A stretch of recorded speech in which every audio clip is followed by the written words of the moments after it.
The cities of refuge were designed for a specific instance that the law covered pretty well. And that is, the law gave out the death penalty a lot.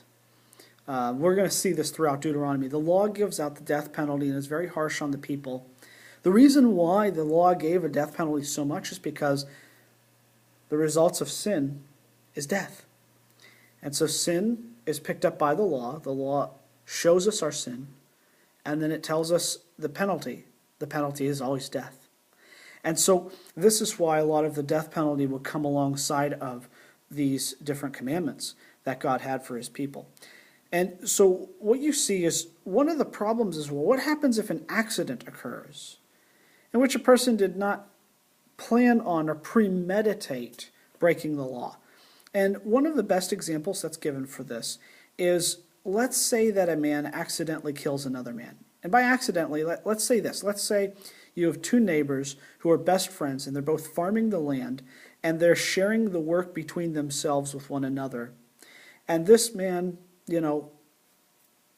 let's say that he inadvertently, pushes his friend off of down a hill or something, or whatever the case may be, and he lands, stabbed by a tree, or, whatever the case may be. It was an accident. Obviously, he's heartbroken about this and didn't want the person to die at all. It was an accident, but the person is dead, and the law stands as it is.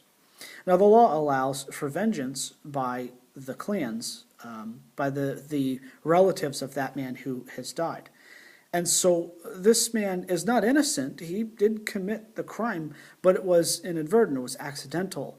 And so it's not like he planned it out and thought about, for 5 days, I'm going to kill this guy. I'm going to do it just this way and just that way, and I'm going to make it just right.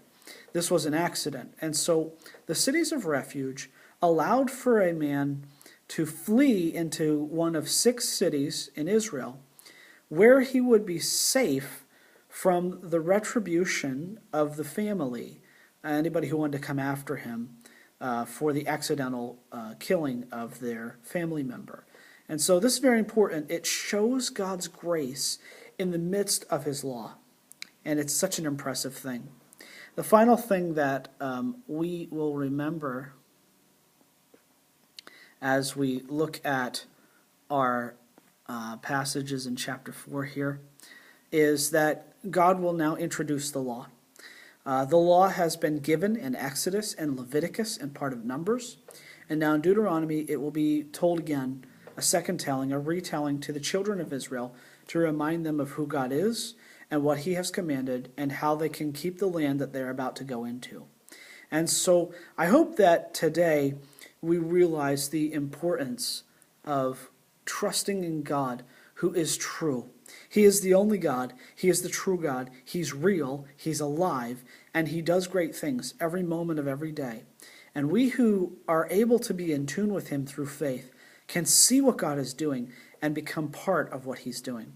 And so I hope today that you realize that God is real, that his presence is real, and that his blessings are real, and that he wants to be real in your life.